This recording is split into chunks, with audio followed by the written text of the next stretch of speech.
Амар одоо олон монголчууд маань Австрали руу ирнэ гэдэг нэг бол аяллаа визээр, нэг бол оюутны визээр ирнэ гэж ингээд ойлгогддог. Тэгээ ихэнх нь ч тэгж ирдэг. Тэгэхээр яаж одоо шууд Монголоос ирэхдээ шууд ажиллахтай спонсор виз аваад ирж болдгийг одоо хаанаас яаж олж мэдсэн бэ? Юу гэхлээр надаас ингээд нэгч төгрөг ингээд гарах шаардлага байгаагүй. 8-7 хоногийн хугацаанд байх юм бүрэн тавилгатай түрээсийн байрыг ингээд төр олгож байгаа. За 6-7 хоног ингээд машины түрээсийг чи ингээд төлөё. Машин түрээслээ дуунаа.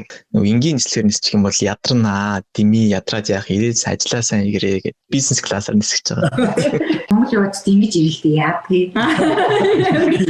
Манай хотод тэржбүү хэл ганцхан гэрлэн тохиотой. Өөр гэрлэн тохио байхгүй. Сайн байна уу? За энэ удаагийн дугаараар season 2-гийн 2 дугаар анги эхэлж байна. Энэ одоо season 2 маань манайх одоо Австралид одоо заавал суралцахгүйгээр одоо ажлын визтэй ирсэн мэргэжлэрийн ажилтдаг хүмүүсийн талаар одоо хуваалцах болно. Тэгэхээр энэ удаагийн дугаараар бид хоёр мундаг дүү болох Эрдэнэ булгана урьсан байгаа. Тэр маань одоо өөр нэг хотод одоо ажиллаж амьдарч байгаа мундаг залуу байгаа. Уул уурхайн чиглэлээр ажилладаг. Тэгэхээр одоо түүний түүхийг бүгдээрээ хуваалцгаая. Хамгийн гол нь бол Монголоос шууд ажиллах спонсор виз аваад ирсэн байгаа. Тэгэхээр зүүнтэй одоо яг хэрхэн одоо спонсор виз авсан үйл явц нь юу байсан те тэр талаар хуваалцсан. За тэгээд өөр хотод амьдарч байгаа болохоор бид өнөөдөр онлайнаар одоо подкаст хийх гэж байна. Тэгэхээр магадгүй техникийн баг зэрэг асуудал гарвалаас ойлгож хүлээж аваарай. Ухаантай та. Яа. Сайн уу булгаа. Яасан бицхан уу? Манай одоо влогт оролцож байгаад маш их баярлалаа. Тэгээд одоо энэ влог маань гол зорилго нь хүмүүст одоо тусдын болох үүднээс учраас маш олон хэрэгтэй зөвлөгөө өгнө гэж найдаж байна. За баярлалаа. Бас влогт намайг урьж оролцуулаад миний нэг бяцхан туршлагаас минь хуваалцаад зарим бусад хэрэгтэй хүмүүст ингээд хуваалцах жагаад бас өөрийнхөө зүгээс баяртай байна. Тэгээд энэ зөвхөн миний туршлага гэдгийг бас ойлгоод үзэж байгаа хүмүүс маань бас тэрийг ойлгох хаа гэж найдаж байна. Тэгээ бас нэг юм ойлгоорой. Бид хэд бас онлайнаар хийж байгаа учраас дунд нь алдаа мадаг гарах магадaltaй шүү.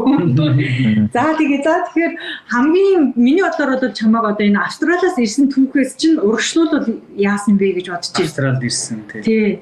Австралид ирсэн түүхээс чинь урагшлаад ингээд явбал арай ойлгомжтой байх байх гэж бодож байна. Тэгээ яагаад Австралид ирсэн, тэгээ ямар боломжоор, тэгээ ямар визээр яаж ирснээ яриад тэгээд тэнд хүрэхэд одоо ямар бэлтгэл ажил те юу шаардлагатай болсон тэр тухай байгаа тийм. За тэгээ би 2023 оны 9 сард Австралийн New South Wales мужид байрладаг North Parks Mines гээд тийм уурхад геотехникийн инженерээр ажиллах тийм ажлын санал авч гэрээн дээр гар үсэг зураад тэгээд 9 сард гэр бүлээрээ энэ Parks гэдэг жижигхэн тосгонд ирээд тэгээд одоо ингээд 7 сар гарангийн хугацаанд энд ирээд ажиллангаа амьдраад ингээд байж байгаа. Яа мундаг мэргэжлэрээ ажиллах гэхээр англи хэл бол үнэхээр сайн байх гэж бодож байна. Англи хэлний төвшин хэр байсан бэ ч юм уу те анх ирэхэд. Анх ирэхэд нөгөө виз маань 482 гээд ажлын визээр ирсэн. Тэгээд ажлын визээ авахд визний шаардлага нь өөрөө IELTS-ийн 6.5 оноо шаардж исэн. Тэгэхээр IELTS-ийн 6.5 оноо доотлол нь авч иж угаасаа визтэй тэнцгээр. Тэрнээс өмнө мэдээж ажлын ярилцлагууд маань бүх үе шат маань англиар учраас тэн дээр бас мэдээж хэлний шаардлага чадвар маань маш сайн байх шаардлагатай. Тийм нөхцөл байдалтай байсан. Тэгэхээр одоо яагаад ер нь Австралийг сонгов? Тэгээд одоо ямар боломж гараад тэр боломжийг атгаад ирчихв? За яг ирсэн гол шалтгаан маань гэх юм бол ер нь бол яг гэр бүлээ бодоод за тэгээд мөн өөрийнхөө хүүхдүүдийг бодоод хүүхдүүдтэй айл болох эрүүл саруул орчинд аюулгүй өсөж торниулах тэр боломж нь Австралид илүү өндөр гэж харсан учраас урьдчилан Австрали руу ирүүл арай боломжтой байна гэж хараад за тэгээд ирэхийн тулд яавал зүгээр вэ гэдэг тэгэхээр миний гол давуу тал маань Монголд оюутлогод ажилладаг байсан. Тэгээд оюутлогоо маань өөрөө дэлхийн олон улсын стандартын бүх стандартын дагуу үйл ажиллагаа явуулдаг учраас одоо энд ирээд Австралид ирээд уурхаад ажиллах, Монголд уурхаад ажиллах хоёрын стандарт нь оюутлогоос бараг илүү гарна гэхээс биш дутаадах юм байхааргүй. Тийм учраас тэр маань миний хувьд маш том боломж гарч ирсэн. Тэгээд Австралийн яг оюутлогоо шиг адилхан нэлээд төстэй уурхаад ирж ажиллах тийм боломжтой гэдгийг олж хараад. За тэгээд ажлын байрнууд зарлагдах үед нь тэр ажлын байрнууд руу материал явуулж байгаа. Тэгээд олон газар аплайдж эцсний үр дүнд ганцхан газараас ажиллаханд ороод тэгээд энд ирж исэн. Тэгэхээр амар одоо олон монголчууд маань Австрали руу ирнэ гэдэг нэг бол аяллаа визээр, нэг бол оюутны визээр ирнэ гэж ингээд ойлгогддог. Тэгээд ихэнх нь ч тэгж ирдэг. Тэгэхээр яаж одоо шууд Монголоос ирэхдээ шууд ажиллах тэ спонсор виз аваад ирж болдгийг одоо хаанаас яаж олж мэдсэн бэ? Би яг үндэ яг нөгөө ингэж спонсор виз авч ирсэн анхны ч юм уу одоо анхны тохиолдлуудын нэг биш. Яг л миний эргэн тойронд байдаг хүмүүсээс 2022 оноос эхлээд ингээд яг оюутлогод ажилладаг залуучууд маань уурхайн хэмжээнд маш их туршлагатай болоод тэгээд олон улсад тэр маань үнэлэгдэх хэмжээний тийм туршлага чадрыг хөрвүүлж чадсан учраас тэрийг маань ингээд Австралид байдаг уурхаанууд бас үнэлээд тэгээд ингээд Монголоос уурхад ажиллахаар нааш олон залуучууд миний эргэн тойрны олон залуучууд ингээд нэгээрээ гэр бүлээр ирээдсэн. Тэгээд би энэ залуучууд болоод байгаа юм чинь би ч гэсэн яагаад ер нь оролдоод үзэж болохгүй гэж бодоод тэгээд 23 онд яг нодлон жил зорилго тавиад тэгээд тэр зорилгын дагуу бэлтжижсэн. Тэгээд яг тэгэл Австралид бас нөгөө нэг уурхайд ажиллах хүсэлтэй залуучууд нь өөрсдөө дотроос ингээд аягүй цөөхөн. Тийм учраас гаднаас маш их ажиллах хүч татаж өөрсдөндөө ингэж Австрали руу ирүүлэх тийм сонирхолтой байдаг юм байлээ. Яг тэгвэл уурхайд ажилладаг маань өөрөө нэгдүгээр хүнд хэцүү нөхцөл тоошороо дуучин ихтэй. Дээрээс нь яг одоо манай бидний амьдарч байгаа Паркс гэдэг хот шиг юм жижигхэн хотод ирж амьдран ч гэдэг юм уу. Тиймэрхүү сул талууд одоо Австрали залуучуудад тэрний илүү сул тал мэт харагддаг. Тийм учраас энд ингээд яг австралчууд өөрсдөө уурхайд ажиллах сонирхол нь маш бага байдаг. Тэгэнгүүт Австралиас компаниуд яаж ийм гэхлээр тэгвэл энэ гаднаас ирж одоо ажиллах сонирхолтой хүмүүс байвал гаднаас хүмүүс ирж ажиллаулъя.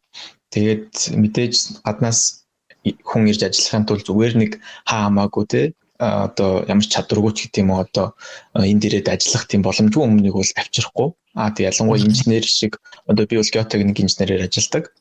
Тэг ялангуяа инженер гэдэг позишн дээр бол илүү яг энэ инженер дээр илүү туршлага хөрвүүлчихсэн. За тэгээд төстэй уурхаа дээр ажиллаж исэн байх юм бол илүү давуу тал болоод тэгээд ингэж Австралиас ингээд Австрали руу залуучуудыг их тэгж татаж авчирдаг юм байна лээ. Тэгээд яг түүхий чинь сонсон чинь ингээд амар баярламар санагчин л та. Яагаад тэгэхээр бид нар ч одоо Монгол төгссөн юм чинь Монголд ажиллаж исэн чинь бидний ажиллаж исэн туршлагыг хинч үнэлэхгүй бидний сурж исэн сургуулийг одоо хинч үнэлэхгүй гэж би боддог байсан байхгүй. Одоо ч гэсэн би тэгж бодож ин та хэдтэй ярилцахаас өмнө тэгж боддог гэсэн. Тэгээд яг ингээд бодохоор ямар сургууль төгсөөд ирсэн хүн байх уу одоо бид нар чинь манай сургуулийн сургалтыг үнэлэхгүй гэж бодож байгаа шүү дээ яг өндөө бол тэгээд яг ингээд хамт ажиллахаар тэрний ялгаа гардаг уу? За би Монголд шинжилгээ ухааны технологийн сургуулийн геолог уул уурхайн сургуулийг уул уурхайн ашиглалтын технологийн инженер гэдэг мэргэжлэр төгсөөд тэгээд төгссөн даруйд оюутлогод ажилд ороод ингээд 5 жил ажиллачаа тэгээд нааш ирсэн. Тэгээд би ч яг тэгж боддог байсан л та. Ер нь ингээд дөнгөж ажил дээр гараад харж байхад энэ гадаад ажиллаж байгаа залуус ер нь ихэнх нь ингээд гадааддаа сурч төгсөөд тий тэтгэлэг авч магистртаа сураад ч юм уу бакалавртаа сураад тэгээ тэндээсээ цаашаа ингээд ажиллаад явдаг байх та. Тэгэхээр би ч гэсэн баг магистртаа заавал нэг сурж ийж миний ур чадвар ингээд үнэлэгдэх байх та гэж боддог байсан. Тэгэнгүүт Монголдо ийм олон улсын төвшөнд үйл ажиллагаа явуулж байгаа газар ажиллана гэдэг маань нөгөө нэг миний Монгол сургууль төгссөн гэдэг тэр боловсролыг маань ингээд ерөнхийдөө ингээд хаат чинь гэсэн үг байхгүй ингээд каверлаад тэнгүүтээ миний аль сургууль төгссөн байна гэдэг нь нэг онц чухал биш. Яг ямар газар Монголд ямар уурхайд ажилласан. Тэр уурхайд ажиллах хугацаанд би бас ямар зүйл сурч ямар ур чадварууд эзэмшсэн бэ гэдэг маань илүү нөгөө нэг Монгол сургууль төгссөн гэдгээсээ илүүгээр үнэлэгдээд ирж байгаа. Тэгээд ирэнгүүт угаасаа нөхцөл байдал ингээд оронгороо эргээд ингээд намайг миний одоо энэ ажлын талбар дээр үнэлж байгаа үнэлэмж маань илүү нэмэгдээд ирж байгаа юм л та. Тэгээ мэдээж зөвхөн одоо оюутлогод л ажиллаж байгаа учраас гэдэг тийм өнцөг бас биш.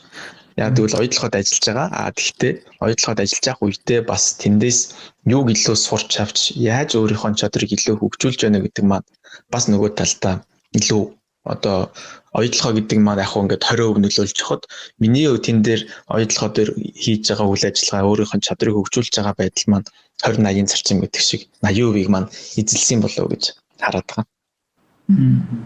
Тэгээ гадаад инженерүүдтэй ажиллахад ер нь эдгээр ямар мундаг мэ би ямар дутуу байна гэж бодогдсон уу эсвэл хөөрхий зөө гэж бодогдсон уу мэдгүй мүү ч юм уу тэгж бодогдсон юм байсан уу?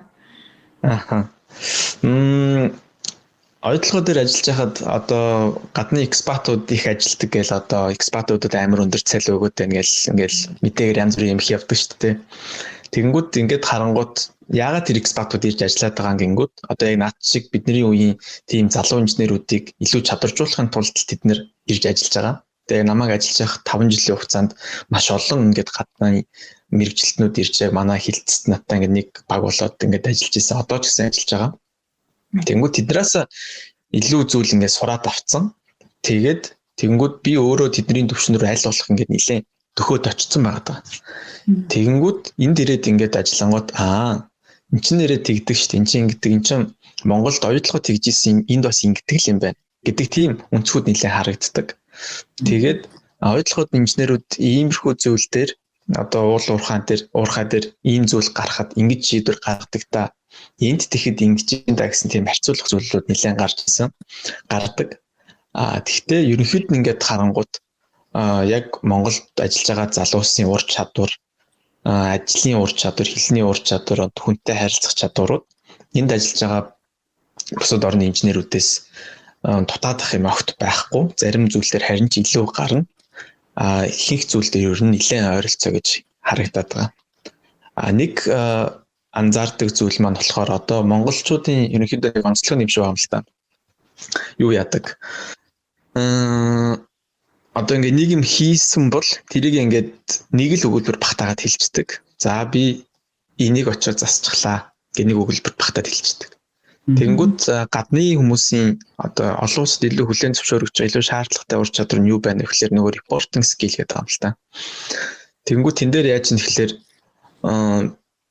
одоо жишээ нь тэрийг ингээд гадны инженер гадны мэрэгчлэлт юу гэж тайлбарлах вэ? Юу ч одоо мэдээлэл өгөх вэ гэхээр за тэнд нэг тим юм эвдэрсэн байсан. За тэр маань засагдахгүй байх юм бол ийм үр дагаврууд гарнаа. Тэгэхээр би тэн дээр багаараа тэрийг олж хараад багаараа ярилцаад би ийм шийдвэр гаргаад тэр маань ингэж засагдсны үр дүнд уурхай үйл ажиллагаа маань тасралтгүй ингэж цаашаа өсөж үргэлжиллээ гэд нөгөө монгол хүний нэг өгүүлбэрт багтаагаад хэлждэг үгийг нэг хуудас 2-3 хуудас ингэж болгоод ингэж репортлох чадвар нь одоо гадны залуучууд арай илүү чадвартай юм шиг харагдаад байдیں۔ Тэгээд миний хамтран ажиллаж исэн нөхдүүд ч гэсэн ер нь бол тэр чадвар нь арай нэг жоохон дутмаг. Тэн дээр л нэг жоохон ажиллах юм бол бас арай илүү боломж байгаа юм шиг харагдаад байгаа. Тэгээд мөн адил одоо ярилцлаганд орох үед ч гэсэндээ яг ямар тактикаар өөрийнхөө хийжсэн зүйлийг яаж өөрийгөө илүү борлуулж зарах уу гэдэг дээр бас залуучууд нь илүү жоохон туршлагаж илүү жоохон чадах хэрэгтэй юм шиг харагдаад байна. Скил нь бол байгаад байдаг, чадаад байдаг, мэдээд байдаг. Нөгөө төв илэрхийлэх чадвар нь арай жоохон дутмаг байгаад байна. Яг инженерүүдийн хувьд гэх юм бол эрдэмтдийн хүнд үлгөө ингээд яг чөлөөний тим болох гэдэг бид нар яг тэр ингээд яваад идэв юм шиг надад санагддаг байхгүй. За тэгвэл одоо хүмүүсийн хүсэн хүлээж байгаа одоо хэрхэн одоо спонсор виза сурахгүйгээр тий төлбөр одоо мөнгөө яаж зохицуулж яаж ирсэн ямар аргаар ирв юу шаардав тэрийг нэг сайхан процессын тий эхлээд ингэдэм байна дараа нь ингэдэм байна энэ үед ийм боллоо тий за энэ үед дээр ийм зүйл анхаараарай ч гэдэг юм уу тий тэр талаар болж. За би ажиллах нөгөө хайжсан түүхээсээ туршлагаасаа хуваалцахад seek.com.au гэдэг нэг сайт байна. За Jora гэдэг бас нэг сайт байна. Мөн LinkedIn гэдэг сайт байдаг. LinkedIn нөгөө Facebook шиг. Тэгэнгүүт тэд нар дээр яг өөртөө таарах ажлын одоо боломжуудаа фильтрдээд тэгээ бүр юм алерт үсгэждэг юм. Тэгээд за энэ геотехник инженер гэдэг эсвэл уурлуурхай инженер гэдэг энэ позишн дээр шинэ ажлын байр зарлагдах юм бол надад мэйл ирүүлээрэй гэдэг. Тэнгүүд ингээд надад 7 хоногт ч үлээ ингээд мэйл ирээд за энэ 7 хоногт ийм ажлын байрнууд зарлагдлаа гэдэг ингээд мэйл ирдэг. Тэнгүүд тэндээс нь харж агаад би за энэ болж гин гэд. Тэгээд тэр газрууд руугаа өөрийнхөө материалыг явуулаад анкета бөглөөд ингээд бүх материалуудаа явуулаад тэгээд хүлээх ажил үлдээж байгаа. За. Тэнгүүд материалаа бэлтгэхдээ ажлууд руу нөгөө материалаа явуулахаас өмнө жишээлбэл одоо өөрөө бол Австрал байхгүй аппликейшн явуулж байгаа шүү дээ. Тэгэхээр чин тэр зар дээр нь жишээлбэл гадаадтайгаа хүн болно гэж бичсэн байдаг юм уу? Одоо жишээлбэл гаднаас хүн спонсорлох боломж одоо сонирхолтой байгаа эсхийг зараас нь хараад мэдэх боломж байдаг. Шууд яг эднийх спонсор өгөх юм, эднийх гаднаас хүн авах юм байна гэж хэлэх боломж баг байхгүй. Тэгээд тэгтээ зарим компаниуд бол нөгөө ажлынхаа байрны шаардлаган дээр Австралид ажиллаж байгаа эсвэл Австралийн визтэй байх гэдэг тийм шаардлагатай байдаг. Тэгтээ тийм шаардлагатай байсан ч гэсэн ер нь тэрлэн материалаа явуулж лээсэн дээр. Яг л магадгүй дараа нь дахиад тэн дээр хүн ерөөсөө хүн олдохгүй байх юм бол за гаднаас авъя та гэдэг тийм нөхцөл байдал үүсч магадгүй. Тэгэхээр ер нь бол нэг ажлын байрын гололгүйгээр одоо энэ авахгүй юм байна гэд алгасах биш. Аль болох чам чи тэнцгэл боломжтой юм байвал аль болох бүгднөрөө л явуулаад байх хэрэгтэй юм шиг санагдсан. Тэгээ би ч гэсэн яг тэгсэн л дээ ер нь бол би өөрөө бүр ахлах инженерийн юу руу хүртэл ингээд одоо өөрөө ер нь л төвшин маань ингээд геотехникийн инженер мөртлөө ингээд ахлах инженерийн албан тушаал руу хүртэл явуулаадсан. Тэнгүүд аль болох өөрийгөө олохгүйгээр ямар аматын чамаг чи тэнд ямар мөнгө төрөө төлж нөгөө материалаа явуулахгүй шүү дээ. Тэгэхээр болж л байвал ингээд тааралцсан өөрт чинь таалагдж байгаа юм байвал бүгднөрөө л ер нь явуулаад байх хэрэгтэй. Тэгэнгүүт бас нөгөө LinkedIn дээр ажлын байранд зуучилдаг бас зуучууд байдаг. Тэнгүүд тэр зуучууд чинь өөрсдөө илүү туршлагатай шүү дээ. Ингээд 7 хүн зуучилчдаг. Тэгэнгүүт нөгөө гаднаас спонсор гаднаас хүн авах сонирхолтой компаниудыг бид нар бас өөрсдөө мэдчихэдэг учраас тэд нар бас ингээд санал болгоод эхэлт юм билээ сүүлдээ. LinkedIn-ээр чат бичиж ороод ирнэ. Эрдэнэ булгаа энд эднийд ийм ажлын байр зарлагдсан байна. Чи сонирхох уу? Сонирхвол над руу иргээд холбогдоорой. Эсвэл утасны дугаар үлдээгээрээ би чам руу залгая гэд ороод ирдэг. Тэнгүүд жишээ нь би North Parks руу ингээд материалаа явуулсан. Тэгээд яг ярьцлаганд орох гээд ингээд ярьцлагын товыг гаргацсан байжсэн чинь над руу нэг 100 яг бичээд ороод иржсэн. Сайн Эрдэнэ булгаа North Parks дээр ийм ажлын байр зарлагдсан байгаа. Хүн хайж байгаа юм байна. Эднийх ингээд спонсорлдог ингээд спонсорлуулахаар сонирхож ивэл ингээд надад хэлээд надаар ингээд амжуулж болно шүү гэд. Тэгсэн чинь би аль хэзээ нөгөө яг North Parks-ийнхантайгаа ярилцлага тавлцсан байжсэн. Би тийм жишээ бас байгаа нэр. Зүг. Тэр нь чи өөрөө тэр эйжент руу холбогдчих юм эсвэл зүгээр л тэндээс нь дундаас нь чам явуулсан чинь бариад авцсан. Тэгэнгүүтээ энэ хүн ийм нэг ажил сонирхоод байгаа юм байна гэж чам руу бичиж байгаа юм уу? Тийм, ер нь над руу өөрсдөө төрүүлж бичдэг ихэнхдээ. Одоо тэд нар чинь ингээд нөө head hunt ингээд энэ тэндээс бас ингээд хүмүүс хайгаад байж байгаа тийм консалтант компаниуд байхгүй. Тэнгүүд тэд нар бас ингээд угаасаа хүн хайгаад ингээд байж идэг. Тэнгүүд би ингээд хүн ажлын байр хүсэлтэй байна гэд яаж холбогдсон? Би нөгөө LinkedIn дээр looking for a job гэд бас ингээд open to a job ч үлээ. Тэгээ бас нэг тийм нэмэлт юм оруулцдаг байхгүй. Тэнгүүд тэр хүмүүс чинь LinkedIn дээр ингээд фильтртэнгүүд миний юу гарч ирээд LinkedIn-ээр ингээд ороо харангууд би ингээд ойдлоход ингээд 4-5 жил ажилласан. Олон багуудаар ингээд даалдуурхайн туршлагатай гэдэг тэр маань ингээд харагдангууд тэр хүмүүс бас өөрсдөө үйлчлүүлэгчтэй хүн олж өгөхийн тулд бас ингээд над руу холбогддог тийм тохиолдол байдаг. Би тэгтээ ингээд сонсоод ирсэн чинь ажлын зар хайж байхад скам байвал яана, худлаа байвал яана гэж бодлоо. Тэгээд тэрийг чи яаж яагаад тэгэл аз таарад орцсон уу эсвэл яасан бэ нэрээ? Тэн дээр мэдээж нөгөө яг ямар компаниас ямар ажлын байр зарлагдсан байна гэдгийг мэдээж маш сайн харах хэрэгтэй. Тэгээ нөгөө компаниг нь бас судлах шаардлагатай мэлээ. Тэгээ за энэ компани чинь хаана үйл ажиллагаа явуулдаг, хэр том компани. За тэгэнгүүт Австрал ганцхан Австрал үйл ажиллагаа явуулдаг юм бол Австралд өөр хэдэн уур хатаач гэдэг юм уу. Тэгээд нөгөө угаасаа гадны байгууллагуудын одоо ажлын байран дээр зарлж байгаа заруудын хамгийн ихний хэсэгт нь компанийн тухай мэдээлэл дандаа заавал оруулдаг. Монголд бол тийм нэг байдаггүй. Тэнгүүд энд ингээд одоо чи манай би North Parks applied чахад North Parks-ийн талаар ингээд нэг 2-3 өгүүлбэр ингээд бичээд тавьсан байж байгаа хэрэг. Тэгвэл тэндээс мэдээлэл нь өргөд за ямар ч байсан аюул асуудалгүй юм байна. Тэгээ дээрэс нөгөө sid.com жор эднэр ч юм уу яг албан ёсны одоо Монголынхоор нөгөө зангаа цэгмэн гэдэг шиг тийм албан ёсны сайтууд байдаг учраас тэн дээр бол нэг тийм скам яваадах магадлал нарцсангүй баг. Зөв. За тэгэхээр шийдэл одоо нөгөө процесс ирж байгаа тийм процесс ирж байгаа. За ингээд ажлын байраа олноо. Гэхдээ би 2023 онд яг он гарч хахад зорилго тавиад за энэ жилдээ яаж ч яагаад багтаад явна да гэд. Тэгээд яг ингээд аплайдах гингүүд миний нөгөө CV cover letter хоёр маань яг бэлэн болоогүй байгаадсан. Тэгээ нөгөөдүүлээ нөгөө хоёрыг бэлдэх гэж бас нэлээд их цаг хугацаа шаардагдсан. Яг тэгвэл чамаг ингээд аплайдахад хамгийн гол харах юм чинь л ерөөсөө тэр хоёр л байхгүй. CV-н дээр юу бичсэн байна? Cover letter дээр юу бичсэн байна? Cover letter гэдэг монголоор ажлын өргөдлөж орчуулад байгаа. CV-г бол яг хүмүүс угаасаа мэдж байгаа тийм.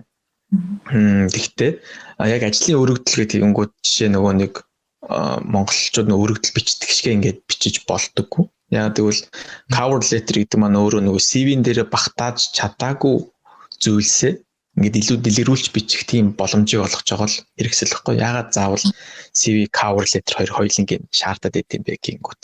CV-н дээр бол ингээд за би тэдэн оноос тэдэн онд тэнд ажиллаж исэн, тийм ажил хийж исэн гэл ерөнхий давчхан бичиж байгаа шүү дээ. Cover letter дээр болонгууд A4-ийн цаасыг дүүртэл өөрийгөө бүрэн илэрхийлээд за би тийм ажлыг тэгж хийгээ, тийм үр дүнд хүрээд ингэж исэн. Тийм чадвар маань ингэж үнэлэгдээд би тийм одоо амжилтанд хүрч исэн ч гэдэм үү. Тиймэрхүү зүйлийг cover letter дээр илүү дэлгэрүүлж бичих хэрэгтэй байдаг. Тэгээд тэр маань бас нэлээд цаг хугацаа авсан. Би хүмүүсээс маш их тусламж авдаг байсан. Нөгөө надаас өмнө явсан залуучууд руугаа бичээд надад нэг туслаач дээ. Би ингээд аплайд гэсэн юм а. Ерөн CV cover letter яаж бичижсэн бэ гэдэг. Тэгээд хүмүүс маань мэдээж нээлттэй тус болдог найзууд маань байсан учраас тэднийхээ ачаар бас миний CV cover letter нэлээд чанартай болсон байх гэж боддгийг. Тэгэхгүй бол шууд ингээл мөнчгөрөөрөө ганцаараа ингээл зүтгэл явсан бол өдөөд ингээд сууж чадахгүй байх байсан баг. Тэгээд оронд ороод одоо бусдад бас ингээд амар олон хүнд туслах юм биш. Харин. Тэгээд CV-н дээр дизайн мэдээж маш гоё байх хэрэгтэй. Хүн харахад ерөнхийдөө яг өөрийнх чинь бүрэн илэрхийлж авах хэмжээнд ийм өнгө, тэгээд нөгөө хоорондын хэмжээ, илүү зэгцтэй, эмх зэгцтэй, тэгээд нэг зурагч нэг мэрэгжлийн яг ийм их зуртаасаа харцсан ажлын хувцастай зурагч юм уу. Тиймэрхүү байх юм бол CV-н дээр маш нэмэх оноо болж байгаа. Тэгээд cover letter дээр хит нуршихгүйгээр тэгээд яг товч тодорхой, тэгээд өөрийгөө яг бүрэн илэрхийлэх юмнуудаа сайн бичиж өгөх хэрэгтэй. Миний нэг хэрэгэлдэг юм Canva.com гэдэг нэг юм дизайн хийдэг платформ байдаг. Тэрийг ашиглаад тэн дээр бэлэн темплейтүүд байждаг. Тэр бэлэн темплейтийг татаж аваад өөртөө тохируулж жоохон өөрчлөөд тэгээд тэрийг CV cover letter хоёр маань хоёулаа яг нэг форматтай байж игэл бас их зүгээр. Тэгэхгүй CV нэг өөр өнгөтэй байжсан cover letter зөвхөн одоо юм цагаан дээр хараар бичсэн байх юм бол бас нэг жоохон онцгүй. Яг тэр хоёрч яг адилхан форматтай байх юм бол илүү зүгээр байт юм шиг санагдсан. Яг би яг тэгжил явуулсан учраас тэгж хэлээд байгаа. Магадгүй үгүй ч магадгүй зарим хүнд өөрөөр ч нөлөөлж бас магадгүй тий. Тэг миний хувьд бол тэгж бэлдэж явуулчихсан. За тэгээд ажил болгоцтойгоо одоо ярилцлага хийсэн үү? 23 оны 3 сар хүртэл ингээд CV cover letter бэлдээд тэгээд 3 сарда яг сууж агаад нэг 7 хоногийн дотор ч байна уу нөгөө баах ингээд мэйл ирээдсэн шүү дээ. Тэр мэйл нүнтрөө бүгд нөрөө ингээл орж байгаа бол явуулалсан. Тэгсэн чинь нэг дараа нь тоолсон чинь 15 6 газар руу материал явуулсан байсан. Тэгээд тэр 15 6 газраас эхнээсээ ингээд хариу ирж эхэлсэн. Гэхдээ ямар хариу ирсэн бэ гэхээр уучлаарай энэ удаад ингээд таны аппликейшнийг цааш нь үргэлжлүүлэх боломжгүй байна гэд. За ингээд за окей угаасаа тийм хүлээлттэй байсан expectation ингээд за угаасаа л ингээд ямар ч гэсэн эхнээсээ ингээд хариу ирнэ. Тэгтээ шууд тэнцэнэ гэж угаасаа магадлал боломж бага. За тэгэнгүүт зарим нь бүр тагчиг ингээ ямар ч хариу байхгүй байх жишээ нь. Тэгээ байжсэн. Тэгээд 4 сарч гарлаа. Тэгээд өөр шинэ ажилчныг зарлагддгүү. Тэгээл ер нь за окей яа гэм бол харж л байтаа гэд. Тэгээд нэг хотод амарч явах үедээ богдуул руу гараад яагаад ч ууланд гарч таарч уулнаас яг бууж хахад уцааныг харсан чинь мэйл ирсэн байсан. Тэгээ ингээ харсан чинь North Parks Geotechnical Engineer гэсэн. Тэгээд thank you for your application гэдэг жаахгүй. Тэгээд угаасаа мэйлнүүд дандаа тэгж хэлдэг. Thank you for application гэх. Тэнгүүд за нөгөө л нэг юу байна да.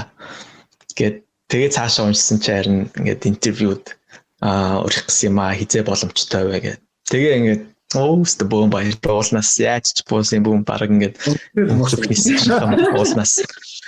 Тэгээ нисэх шахам тэгэл уулнаас буугаал. Тэгээд 15 6 газар руу хариу материал явуулаад ганцхан газраас л намайг сонирхож ярилцлаганд өрсөн. Тэгээд тэр ганцхан газартаа ярилцлаганд ороод тэгээд тэр газартаа одоо ингээд ирсэн байж байгаа. Тэгэхээр хүний амьдрал гэдэг бас нэг тийм боломжууд ингээд тэр болох ингээд амар олноороо гарч ирдгүү. Магадгүй ингээд ганцхан 15-аас ганцхан гэдэг чинь 10% хүрэхгүй тийм боломж гарч ирээд тэрийг алдахгүйгээр атгаж авч чадсан да ингээд баяртай байдаг. За тэгээд одоо нэг процесс руу орох гэдэг шүү дээ. Юу тоглоод шүү дээ амар нөхдөс сонсоод. Шууд ажилтнаас Тэгээд ярилцлаганд орсон. За тэгээд ярилцлаганд орохын өмнө 4 сард ярилцлаганд орж байгаа юм. Тэгээд бас л ярилцлаганд орохын өмнө маш сайн бэлдсэн.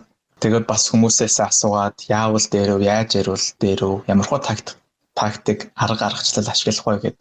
Тэгээд судлаад үзэхэд STAR гэдэг метод айгүй хэрэгтэй санагдчихсан. Тэр нь юу гэсэн үг гэхээр situation, task, тэгээд action, response гэдэг. Энэ дөрвөн ингээд шат дараалалаар ярилцлаган дээрээ яриул их ингээд үр дүнтэй байдаг.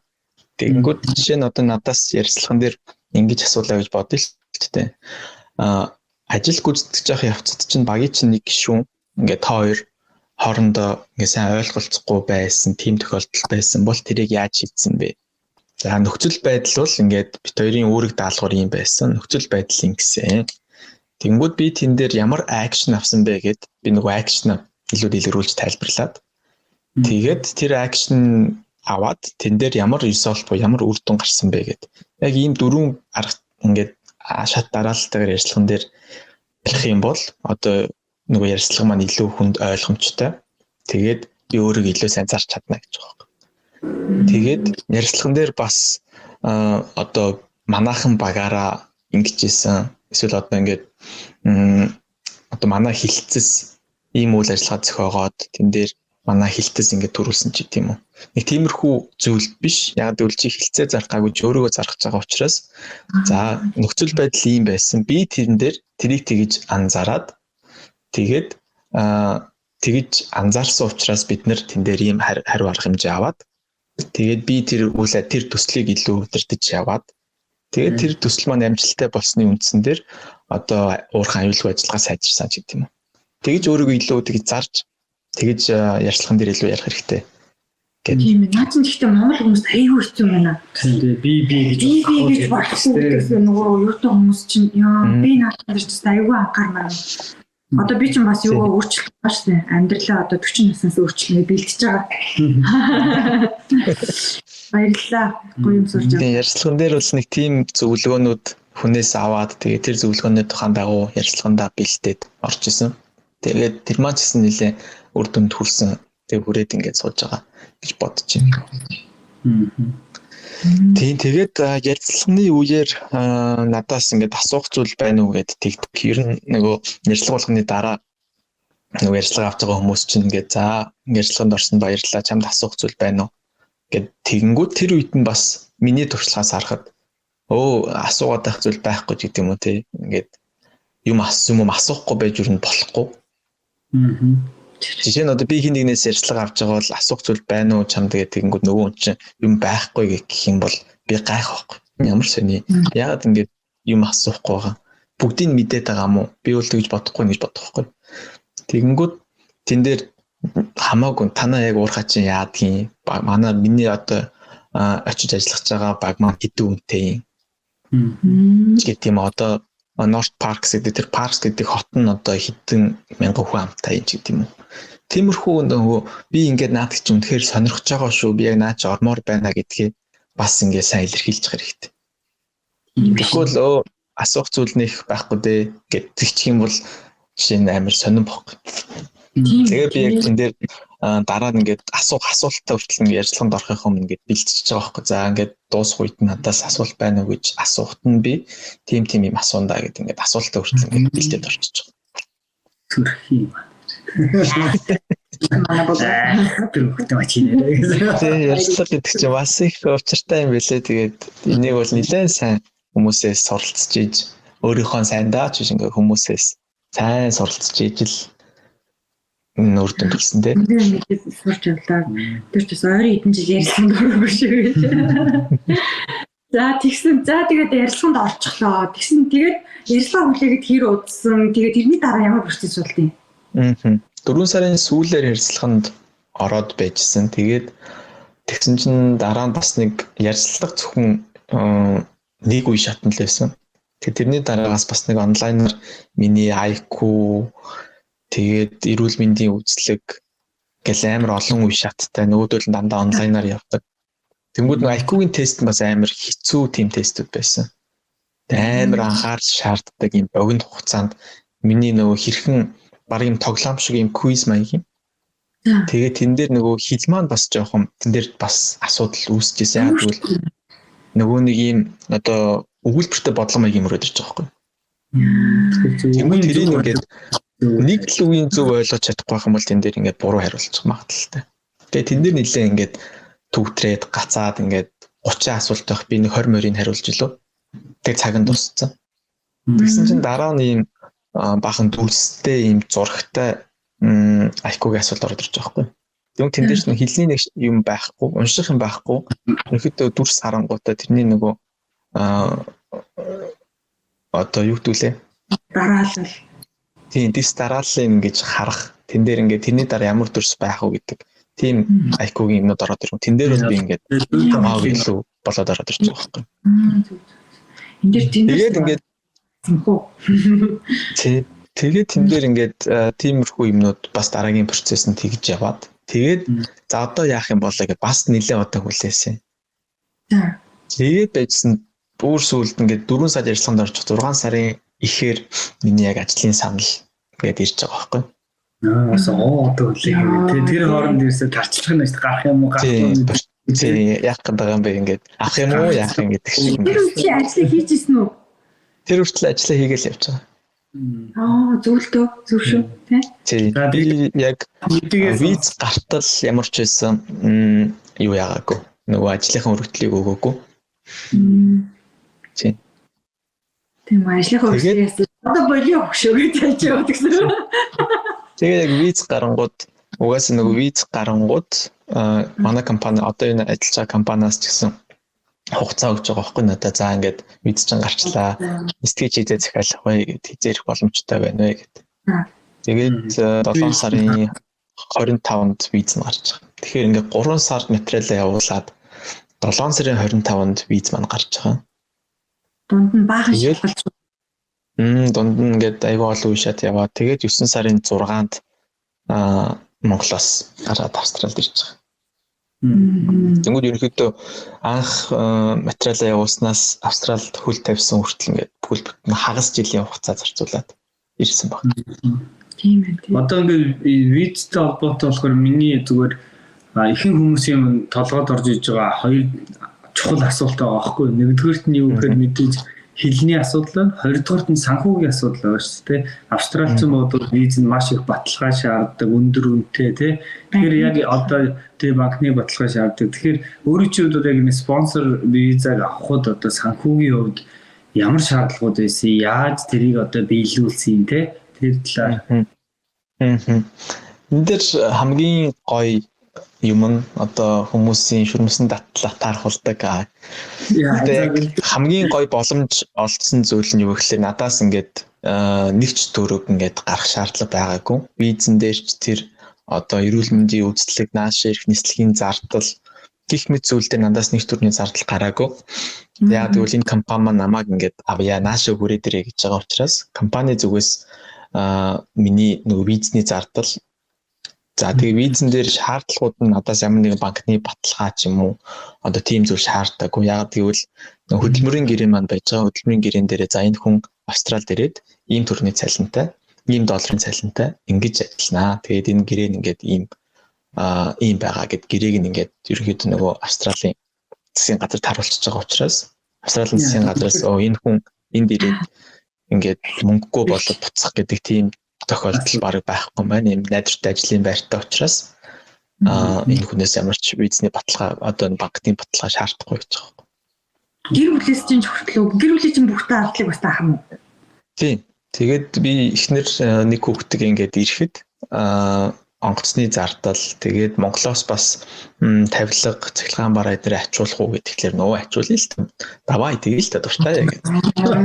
Тэгсэн чинь тэр зардлыг хүртэл ингээд дагаад Монголоос контейнероор ингээд манай ачаа маань ингээд ирж байгаа. Яа, таслаа. Тэгээ өөр бити ярээр мэд хэрэггүй шүү. Өөр гоё юм яаж юм бодсон. Өөр яасан. Тэгээд энд ирэнгүүт энд нөгөө дөнгөж ирж байгаа гэр бүлээр ирж байгаа учраас бас ингээд шууд байраа олох амьдрах газраа олох маань өөр асуудалтай учраас компани зүгээс эхлээд 6-7 хоногийн хугацаанд 8-7 хоногийн хугацаанд байх юм бүрэн тавилгатай түрээсийн байрыг ингээд төр олгож байгаа. Тэр хугацаанд өөрийнхөө дараагийнхын түрээсийн байрыг олох. За тэгээд би нөгөө ажил руугаа заавал ингээд машинтайгаа ирж очдог.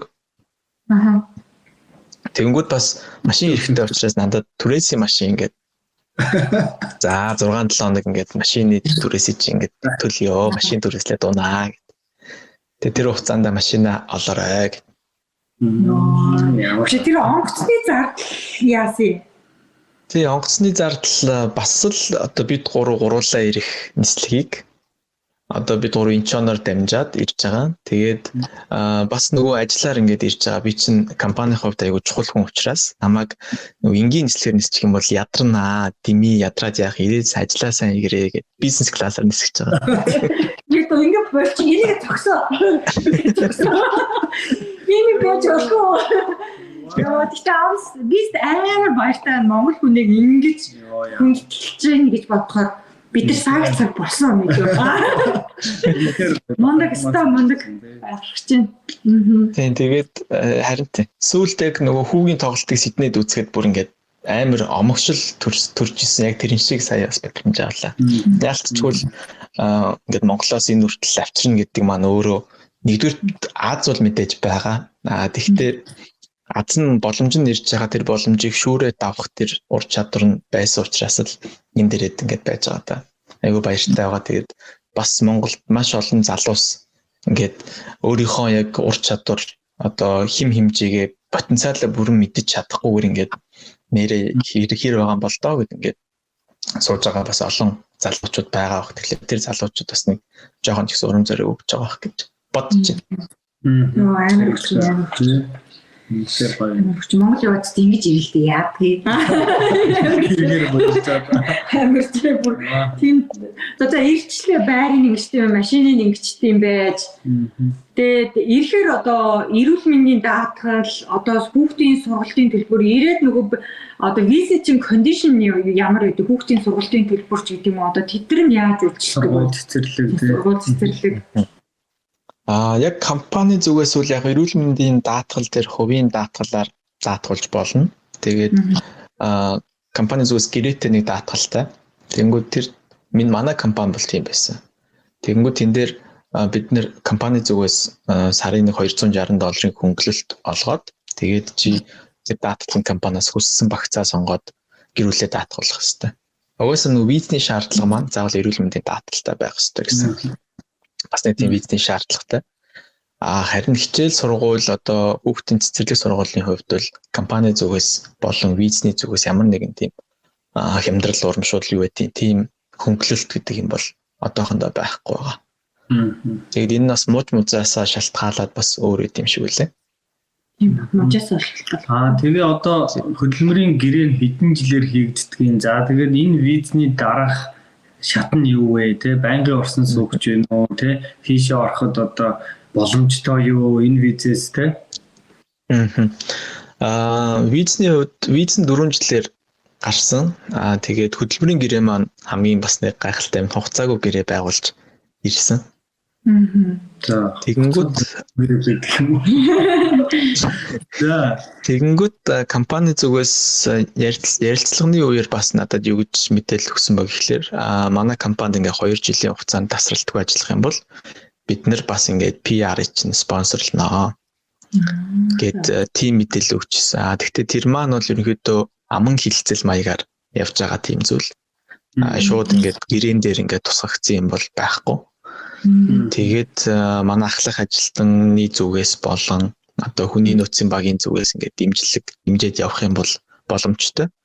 Тэгвэл бас манай компани 12 сард солигдсон. Уурхаа маань өөр компани зарагдаад тэгээд бас нэг тийм өөрчлөлт явагдсан. 12 сард яг он гарахаас өмнө манайх CMOC гэдэг одоо хятад компани эзэмшдэг тийм уурхаа байсан чинь одоо болохоор Evolution Mining гэдэг нэг тийм австрал компани эзэмшдэг болоод тэгсэн чинь бас нөгөө PR маань яг процесс нь яаж явагдах юм гэхэлэр хуучнараа бас явагдахаас бас өөрчлөгдсөн юм билээ.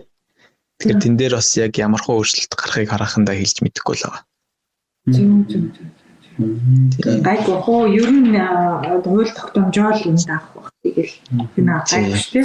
Спонсор визийг ингээд сонсоод байхад ерөөсөө одоо Монголоос ирж байгаа ихэнх хүмүүсийн нөгөө struggle хийж зовж зүдэрж байгаа бүх зүйлсийг амар одоо цаанаас нь зохицуулаад ингээд өгсөн байгаа хгүй тий ирээд байр савал ажилд орох цалин хөлс онгоцны тийз санхүүгийн баталгаа гих мэд маш олон зүйлсийг ингээд даваад гараад ирсэн амар амархан юм шиг мөртлөө миний харж байгаа одоо энэ боломжийг авахаас өмнө болохоор өөрийгөө одоо маш их дайцилж тий энэ боломж ирэхэд бүх юм бэлэн байх гэж магадгүй тэрнээс илүү хүчин чармаалт гаргасан учраас бас ийм гоё боломж олдсон байхаа гэж надад харагдаж байна л та. Тэгэхээр энэ бол нэлийн хичээнгүй те ажлын байран дээр одоо магадгүй одоо хийх ёстой зүйлс байлаа гэхэд тэрийг давуулан биелүүлдэг дээрэс нь илүү их зүйл сурчий гэсэн ийм ирмэлзэлтэй учраас магадгүй бас өдий мундаг явж байгаа хаа гэж бодож байна би бол. Тэгээ гэр бүлийн одоо хайны ажил нь яаж үдсэн тэр хүн чинь бас өөр ингэсэн карьер юутай хүн байгаа шүү дээ тий. Нааша ирэхэд тий. Энд яг өмнө нь бас Австрали руу ирэхийг бас ингээ гэр бүлэрээ шийдэж зориод нэг удаа оролцож үзсэн нь Australian Awards гэдэг тэтгэлэг рүү апплайд хийсэн.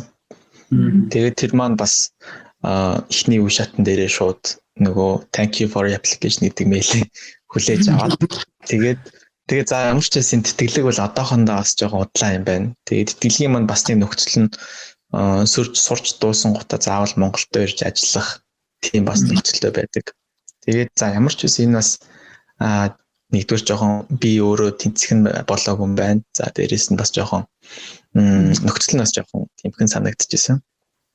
Тэгээд гэр бүлээрээ ерөөхдөө Австрали руу ингээд ямар ч байсан үр хүүхдүүдийн төлөө ингээд сайхан орчинд байхын төлөө Австрали руу явъя гэдэг тэр гэр бүлэрээ шийдвэрээ гаргачихсан. Тэрнийхэн төлөө хамтдаа зориод эхнэр маань ингээд 100% дэмжиж ингээд явсан.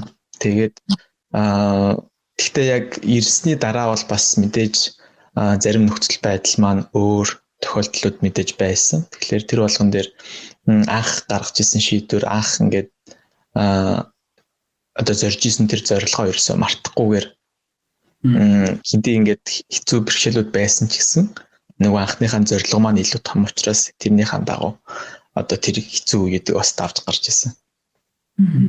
Одоо манай хоёр ч бас нэг хүүтэй 4 настай хүүтэйгээ хажуугаар бас юу төрөх гэж байгаа бас жирэмсэн их нэртэйгээ ирсэн шүү дээ. Тэгэхээр бас шинэ орчин шинэ хүнээ хүлээж авах бас ямар байв бас баяр хүргэе. Тэгээд ер нь ирээд ямар хүнд нөхцлүүд тохиолдов та одоо дөрөвт хэцүү байсан юм. Хэцүү байсан юмнуудаа бодохгүй бол нэг л жаргалын газар ирсэн гэд хүмүүс бас бод.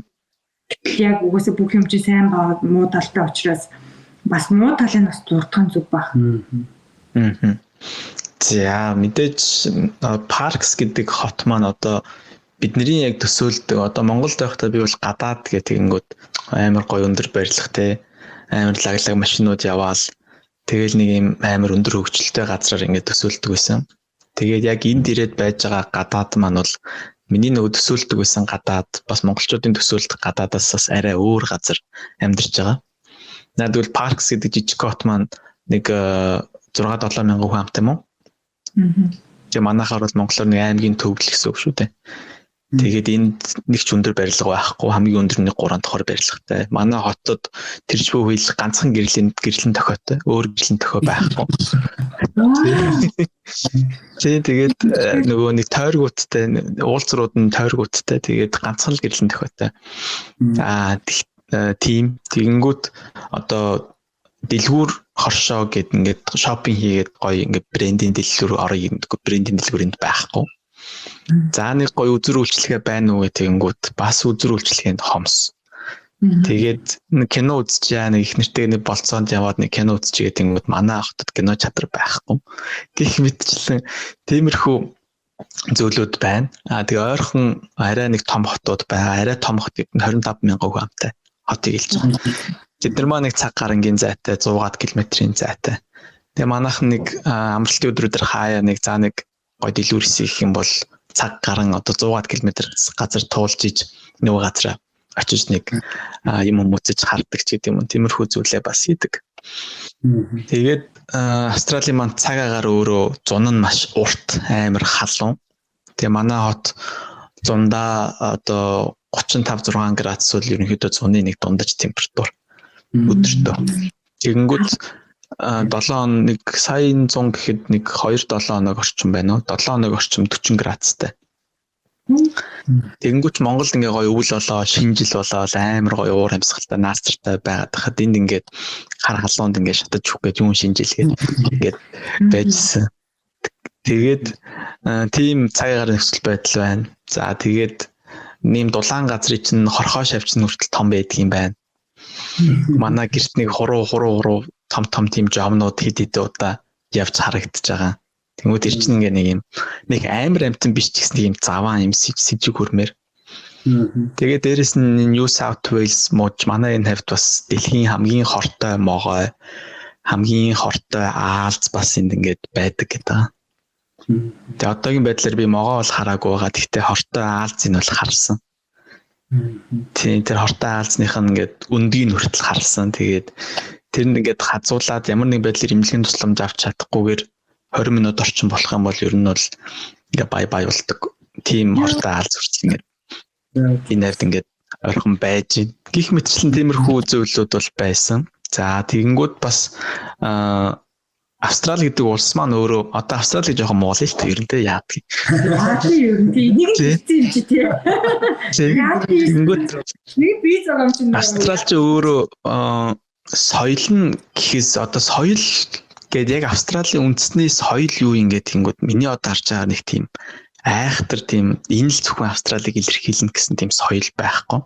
Одоо Монголд бол жишээ нь нүүдэлчин аж ахуй одоо малчин аж ахуй гэдэг маань ингээд монголчуудын ингээд илэрхийлэх соёлтэй Чингис хаан 13 дугаар зуун хөнөөгөн үеийн одоо манай 9200 оны хөнөө үеийн түүх гэдэг тийм юм байхад энд яг тийм юм байхгүй. Миний одоо харж байгаагаар тэгээд хүмүүсийнх нь харилцаа нь юм одоо наана ингээд инээж байгаа амар юм nice юм шиг мөртлөө яг юм чин сэтгэлээс анхаарал халамж тавиад байна уу гэх тэгэнгүүт яг австралчууд нь бас яг тийм биш юм аа. Тэгэл ингээл тий наана ингээд бодлоо нэг л за яаж ин танах ингээд тогтож гин үү хэр байна ихтер хүмүүсд нь сайн уу гэж байгаа юм шиг гэж байгаа юм л та. Гэхдээ тэр нь гоё.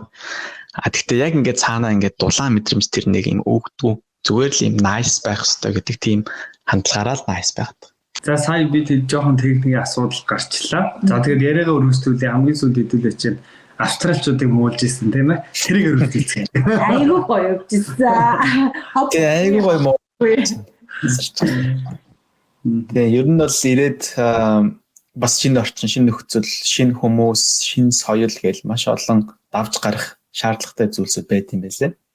Тэгээ яг ингээд жоохон тасаад ирэхээр их үедээ ингээд ирээд ингээд одоо бүх юмаа ингээд барьж авах гал амар ингээд завгүй ингээд бүх юмтай уралдаал явж байгаа шүү дээ. Тэнгүүд одоо ингээд 4-5 сар орчмын дараагаас ер нь ингээд нэг учрыг нь олоод ингээд нэг арай ингээд тайвшраад ирэнгүүт буцаагаад нөгөө нэг Монголд байдаг гэр бүл хамаатансад найз нөхдөд илүү санаж эхэлт юм. Миний хувьд чинь тэгэнгүүт ингээд тэрийг ингээд бодонгууд эмээр бол ажлынхныгаа ингээд санаал. Нөгөө оюутлахад чинь ростероор ажилладаг 14 хоног урахад дээр яг ээлжнийхэнтэйгээ ингээд хамт өдөр шөнийн ээлжээр ингээд ээлжилж ирсэн. Ажлаад хараад ч гэл хамтдаа ингээд чөлөө цагаа өнгөрүүлдэг байсан нөгөө дотны найзууд маань ингээд Монголд байжангууд энд ирээд Монгол найз байхгүй гадны эдэн ажилтдаг ажлын хамт олон байна.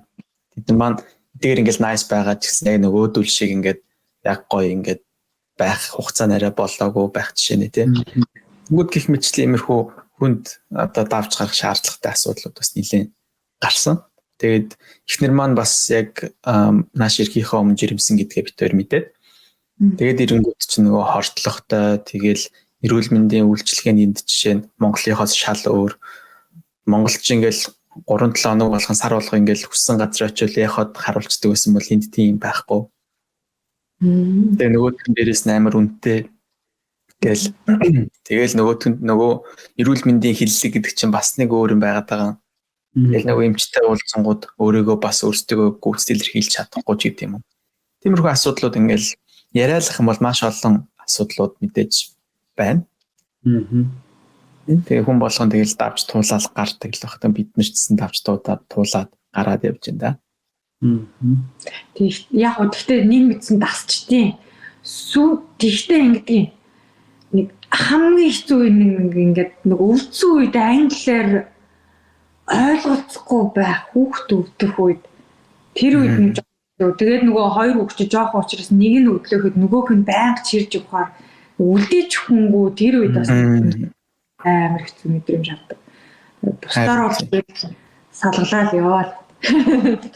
Одоо Монголд байх үедээ тэгэл одоо их нэртэй хоёр гарч ормоор найзтайгаа уулзмаар санагдах үедээ тэгэл ээж рүүгээ залгаал ирээд хараад өгч битэр явлаа гэл ингээл явцдаг. Тэгэхээр энд одоо ямар ч тийм юм байхгүй. Тэгэл хаанч явсан ингээл гуруулаа ингээл нэгнээс өршөө салахгүй ингээл яваад байх чинь бас нэг ингээд их нэртэй ингээ хамт хоёулахнад өнгөрөх цаг маань маш багасч хаар чинь бас нэг өөр асуудлууд үүснэ тий. Гэх мэтчлэн маш олон зүйл яриалах юм бол яриалахаар юм байна.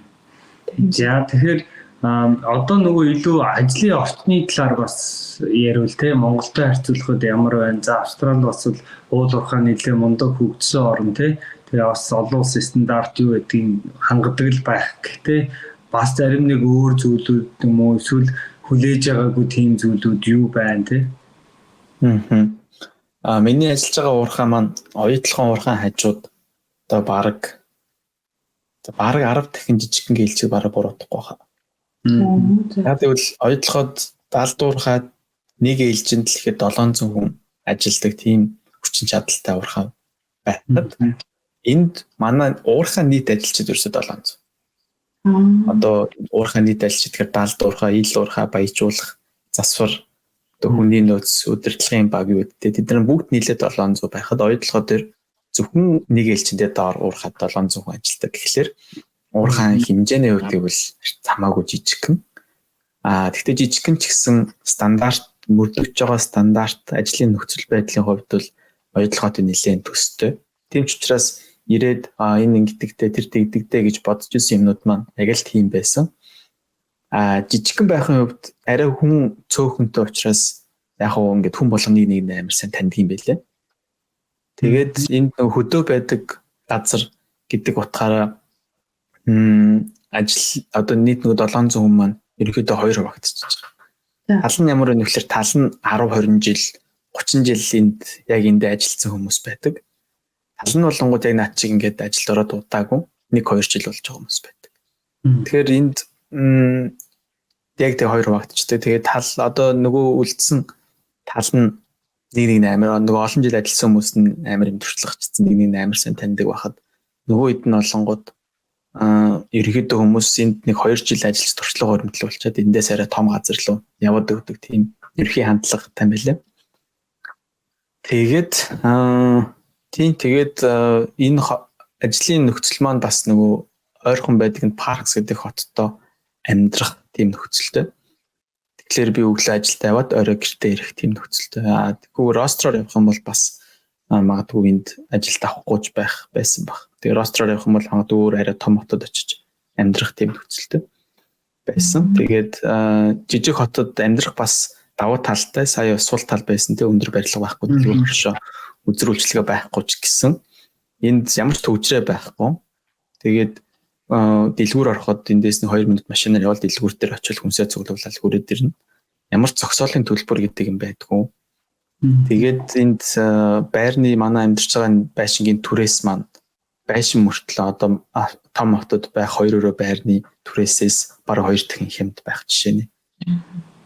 Тэгэнгүүт тийм бас давуу талууд яг ажиллаад байгаад тийм давуу талууд бас байдаг. Гоё юм биш. Тэгээ цагийн үед яаж ажилладаг? Одоо өглөө 8-аас тийдэг юм хэдэн өдөр амраа хэдэн өдөр яадаг юм бол?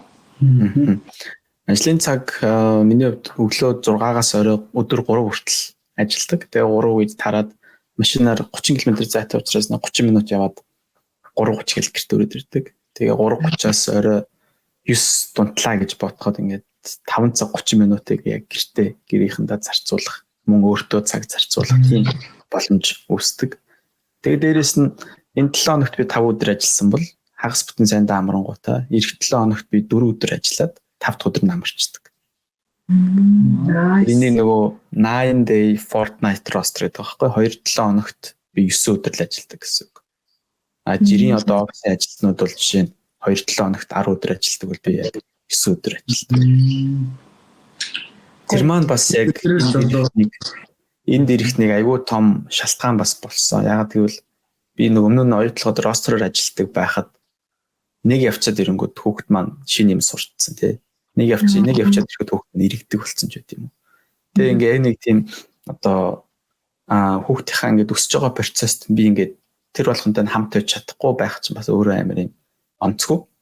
Тэгээд энд ирэнгүүт одоо би өдөр болго ингээ хүүхдтэйгээ тоглоно гэдэг маань өөрөө хүүхдэд маань ч тэр надаач тэр ихнэрт маань ч тэр ингээ амар том баяр баясгалаа жаргалыг өгч байгаа. Дээрээс нь гэр бүлийн харилцаа хүртэл ингээд айгүй гоё нэгт болоод ирж байгаа байхгүй. Тийм шүү дээ.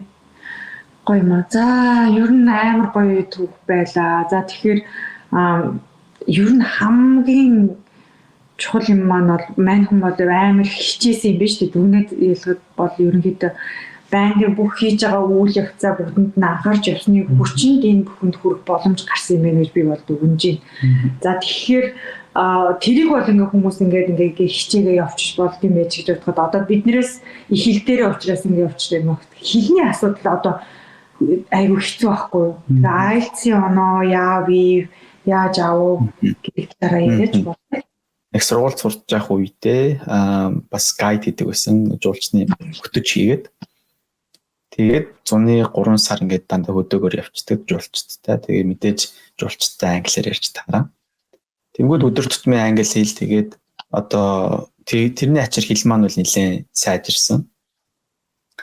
Тэгээд сая ажлын байранд ярилцлаганд ороод ингээд визний шаардлага маань 6.5 байд гэдгийг мэдсэн байсан учраас ерөнхийдөө ажлынхаа саналыг хүлээж авахаасаа өмнө би нөгөө IELTS-тай бүртгүүлээд IELTS-ийн шалгалтаа өгсөн байсан.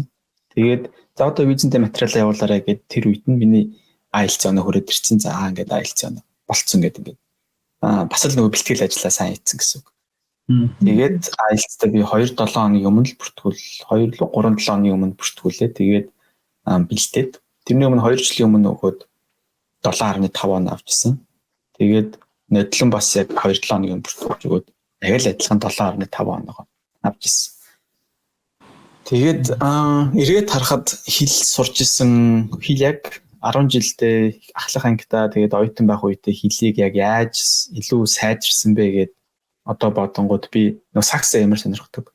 Тэгэнгүүт сакс амар үзэх дуртай.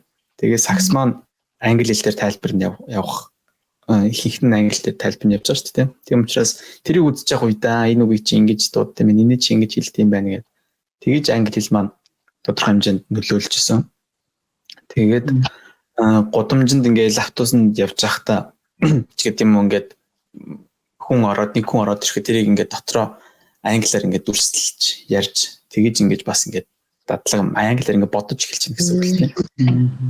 Тэр бас нэлээд нөлөөлсөн юм шиг санагдаад байна. Тэгээд нэг хүн ороод ирэнгүү за энэ хүн англиар бодно шүү дээ. She has a red hat гэж эхлэх жишээ нэ тэр хүн лам алхаатай ийм пальто өмссөн байна. Гутлан дээр нь жоохон шороо олцсон байна ч гэдэг юм уу. Тэгээ миний ажил сууж байгаа хүнээс өмнө хүндэртэй байна ч гэдэг юм. Тиймэрхүү зүйлийг ингээд англиар ингээд бодож эхлэнгүүт тэр маань ингээд дараа нь ярих үед нөгөө бодож исэн юмнууд чинь ингээд ороод ирдэг. Тэгээд англи хэлээр ер нь амьсгалах хэрэгтэй л гэсэн үг. Тэгээд би одоо эргээ бодоход яг нөгөө гайд хийдэг байх үед англи маань маш сайжирсан гэсэн шүү дээ. Нэг тэр үед би англиар зүүдэлдэг байсан байхгүй. Тэгээд дараа нь ингээд юм судалсан чинь яг нөгөө англиар ингээд ер нь гадаад хэл сурч байгаа үед тэр хэлээрээ зүүдэлж явах юм бол чи тэр хэлийг маш сайн эзэмсэж байна гэсэн үг. Ингээд тэр одоо энийг сонсож байгаа ингээд магадгүй хүн байвал ингээд англи хэлээр зүүдэлтлээ л ер нь англи хэлийг сурч авах хэрэгтэй. Тэр хэл сурна гэдэг мэдээж тийм амархан зүйл биш, маш удаан процесс явагддаг. Тэгээ миний хувьд ч гэсэн одоо миний англи агсан ингээд график зурх юм бол ингээд шууд ингэж өсөж байгаа ингээл амар удаа ингээл амар удаанаар ингэж өссөн. Тэгээд маш удаан процесс байдаг шүү. Тэгэхээр тэн дээр дэвчээртэйгээр тэгээ бас өндөр зорилгоо сайн тавиад тэгээд хэлээ сайн сурах хэрэгтэй. Тэгээд хэл сурахыг одоо тийм зовлон, хэцүү, даваа гэж харахгүйгээр нэгт өөрийнхөө дуртай юмтай хэлээ холбочих хэрэгтэй. Би бас нэг дуу хөгжмийг сонсох дуртай. Дуу сонсохдоо дандаа ч явах ингээд нэг хамтлагийн яг англи дуунуудыг бүгдийг татаж авч жагаад нөгөө талаа ингээд бүгдийг сонсоод эхлээд ингээд чихэндээ тогтоongуудаа дараа нь үгийг хараад би чи энийг ингэж сонсоодсэн чинь ийм үг байсан юм ба штэ гэдэг. Тэгээд бас дуу сонсож авах жишээ нэ. Тэгэхээр өөрийнхөө дуртай юмтайгаа уяад англи хэлээр амьсгалаад тэгээд өдөр шөнөгүй ерөөдөө англиар бодоод ингээд бүх юм ал англитай уйдсан байхад бол хүссэн хүсээгүй нэг 2 жилийн дараа ихэд тодорхой хэмжээний түвшинд төрсэн байх хэвээр. Тэгээд хит их одоо юм ганц дугууланд яваал ганц одоо англи хэлний сургалтанд нэг явангуудаа сайжрахгүй байх юм бол энэстэй шалуудлаа би юу хэл сурч чадахгүй мэн гэж бодох хэрэггүй. Тэр нэг удаагийн сургалт чинь чамд зөвхөн нэг л шат тавьж өгч байгаа. Тэгээд тэрнээс хойш дараагийн тавих шатуудын дараагийн өөр юмнуудаар шатаа тавиад явах ёстой байдаг. Тийм миний туршлагаас ийм л байна. Тийм ээ. Тэгээд англиар зүтгэхийн тулд их унтах хэрэгтэй юм шиг. Харин баг унтаад байгаа юм биш үү? Яам чин би бас яг гайд. Ийм л юмсан байна. Баярлалаа. За тэгэхээр юм байдаг үү? За тэгээд биш үү? Одоо ингээд мэрэгчлэрээ сурахгүй мөнгө одоо сургуульд мөнгө зарахгүйгээр ингээд сурцсан мэдцэн нэгэнд мэдцэн одоо цагаа зарцуулсан юмараа одоо ажиллая гэж бодож байгаа, зориглохгүй байгаа, хайхгүй байгаа тэр залуусуудаа юу гэж одоо урам зориг өгмөр байна. Одоо тэгээд бүгд гурлаагаа яриагаа өндөрлөе да. Намайг ойдлоход ажиллаж байх үед ойдлон хүний нөөцийн мэрэгчлэлтэй яг нарийн албан тушаалын санахгүй байна. Бүжин гэдэг ч байсан. Бүжигч Америкт одоо Rio Tinto-гийн Kennecott-ийн урахад бас яг хүний нөөцийн чиглэлээр 2 жилийн хугацаанд илүү ажиллаад буцаад Монголд иржсэн баг. Тэгээд бүжигчээс би тэр үед яг асуух тийм боломж олдоод тэгээд бүжигч ингээд Америкт очиод ингээд харахад Монгол залуучууд Америк залуус хоёрын хоорондын ур чадрын ялгаа нь юу байна вэ гэж асууж ирсэн. Яагаад гэж асуусан бэхлээр би тухайн үед өөртөө итгэлгүй байсан байхгүй. За би энд ингээл амар хичээгээд байгаа юм шиг мөртлөө тэнд гадаад залуучууд хамаагүй илүү төвшөнд байгаа хта гэд энэ өөртөө итгэлгүй айцтай байсан. Тэгсэн чинь бүжигч харин тэн дээр надад айгуу том урам зориг өгч Монгол залуучуудад одоо Америк залуучуудаас ямар ч дутах ур чадвар тийм зүйл алгаа. Бид нар монголчууд яг тэднэр шиг тийм төвшөнд ажиллаж одоо амьдрах тийм скил ур чадвар бүх зүйл нь байгаа. Тэрийгээ гол нийл гаргаж харуулах хэрэгтэй гэж хэлж исэн. Тэгээд тэр ингээд одоо хүртэл ингээд бодогдоод яваад байдаг. Тэгээд эргээд ингээд харахад одоо энэ дээрээ харахад ч гэсэн миний хувьд уур чадрын хувьд бусад энд ажиллаж байгаа бусад залуусын хувьд дутаад ах юм алга. Мэдээж одоо зарим зүйлээр дутуу зүйл байгаа ч гэсэн бас надад илүү давуу талтай миний эзэмшсэн байгаа скиллийг тэд нар эзэмшээгүй байх тийм нөхцлүүд зөндөө олон гарч ирж байгаа. Тэгээд Монгол залуучууд үнэхээр ингээд аливаа зүйлийг зориод ингээд зорилго тавиад тэрнийхэн төлөө ингээд тууштай тэмцэж чадах юм бол боломж үргэлж нээлттэй энэ тэнд ингээд хаалгууд онгоргой байж байгаа шүү. Тэгэхээр тэр хаалга магадгүй нэг хаалга онгохгүй байлаа гэхэд дараагийн нэг хаалга онгоно. Би хэлсэн шүү дээ 15 газар л материал явуулаад надад ганцхан л ярилцлагын боломж орж ирсэн. Тэр ярилцлагын боломжийг тултал ашигласан. Тэгэхээр өөрөө боломжийг илэрхийлэх хэрэгтэй. Тэр боломж нь хүрээд ирэхэд тэр боломжийг сайн бэлтэж агаад ингээд алдахгүйгээр тэрийг заавал хатгаад авах хэрэгтэй шүү. Тэгээд Монгол залуучууд угаасаа чадна, мундаг.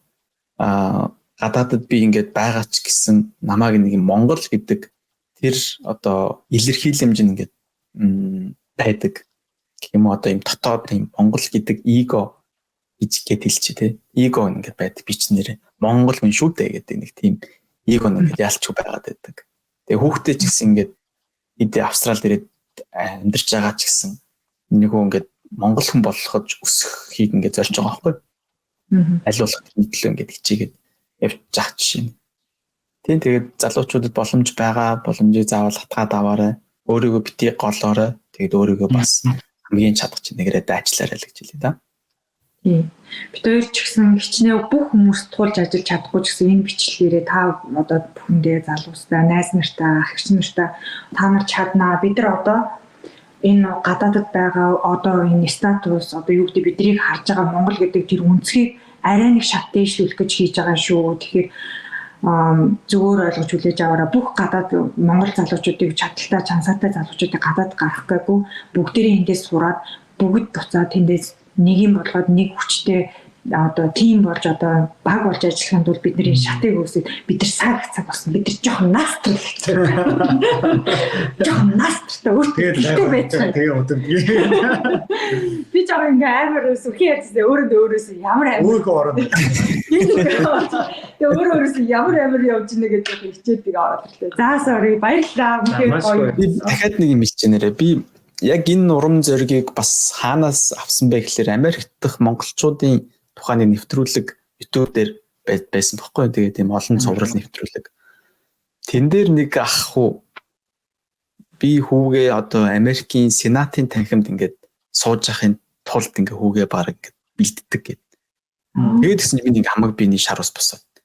Ер нь яагаад энэ Австралийн магадгүй одоо нэг удирдах одоо засгийн газрын нэг гишүүнээр монгол хүн байж яагаад болдгүй те.